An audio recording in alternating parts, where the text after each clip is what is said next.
Today I'm going to talk about, where did your love go? The love between both of you. Where did the love go? What happened to your love between both of you? And what is it that causes a marriage to break down in the first place? When two people who love God choose to marry each other, you assume that the marriage is going to work. And that's exactly what most of us believe when we get married. The real problem is that we do not understand what love is.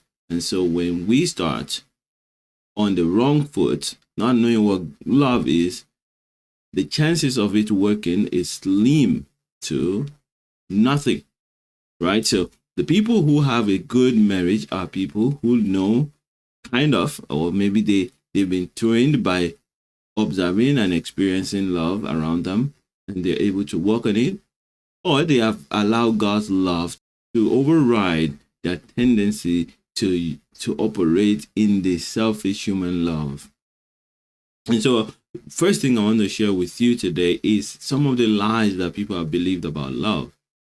There's some lies that people have believed about love, and when you believe these lies, they make you expect things that are unreasonable in your marriage.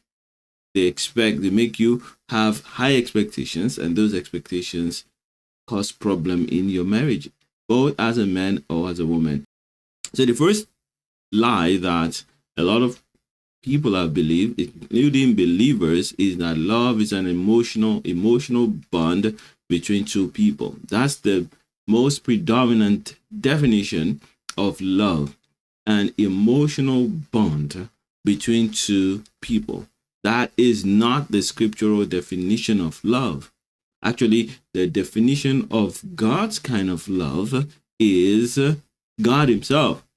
God is love. 1 John chapter 4, verse 7, verse 8 talks about God being love. What does that even mean? It means that the way God loves us, which is while we were yet sinners, Christ died for us, is what love looks like.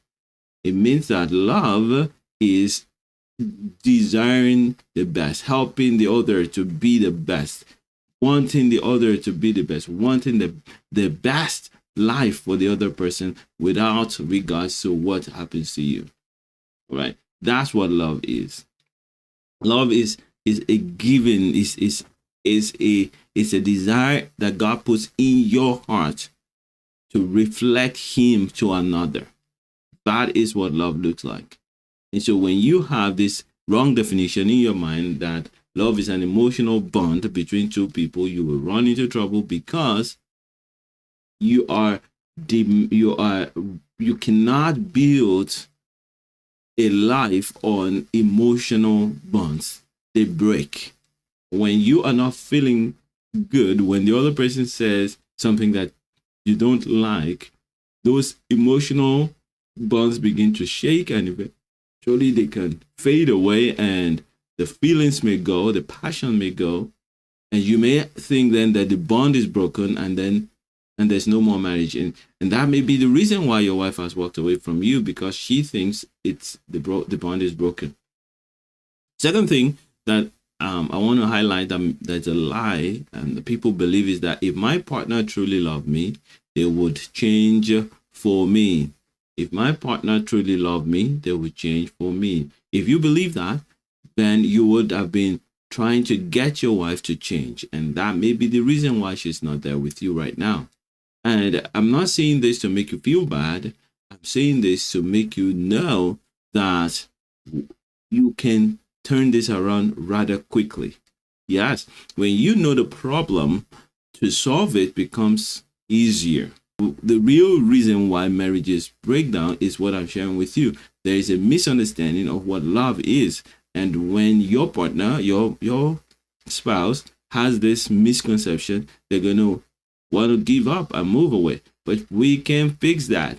If that's the reason why she's not there, we can fix that by helping her see the other side of the picture. And if it is you that has that problem, then we can fix that too. If it is both of you, you can fix yours, and hopefully you can help her fix that too. We love one another, we will not hurt each other. No, not necessarily. We will not intentionally hurt each other, but we will, the chances of hurting one another is almost 100%, because you are not we're not brought up in the same place, and sometimes your perception of what your wife wants is not the same as what her perception of what she wants is. And so in your effort to love her, sometimes you will say things or do things that she would not expect, and it will hurt. It will. So when people have this misconception, they once they get hurt by their spouse, they then begin to think that maybe he doesn't love me, maybe she doesn't love me. And the moment you start with the doubt, it just grows. It just grows. But when you know that yes, she can love me and he can love me and still hurt me, then when you're hurt, you're able to look at it from the right perspective and make the necessary changes. Our emotional connection will heal all wounds. You know that you have some hurt in you, whether you brought it on each other or before now. Yes, your emotional connection can help some of the wounds, but it will not heal all of the wounds. The only one that can heal all your wounds is God himself. Yes, love, God's love can, but not this emotional connection that you think you have. Yes, emotional connection, it's a big beginning of the process, but when you need to learn how to communicate that and apply all the other tools that God gives you. True love means never having any conflict. Of course, many people now know this. And sometimes you can know this in your head, but not know it in your heart, and still resent your spouse for having conflict with you. I've seen wives, husbands saying to their wives, there's nothing that I say that makes sense to you, or whenever I say something, you don't approve of it. Yes, they don't have to approve of it. They are two of you. They may not agree with you, and it's not because they don't love you. It's because they just see things from a different perspective. And there's no need to make that a big problem. But when you don't know that, you assume that, well, the reason why they don't accept everything I say is because they don't love me. That's absurd, but it's not absurd when you think like this. So that's where many of these problems start. Now, remember, if you want to define love, it's defined in God's word as, while we were yet sinners, Christ died for us. That's what God's love looks like.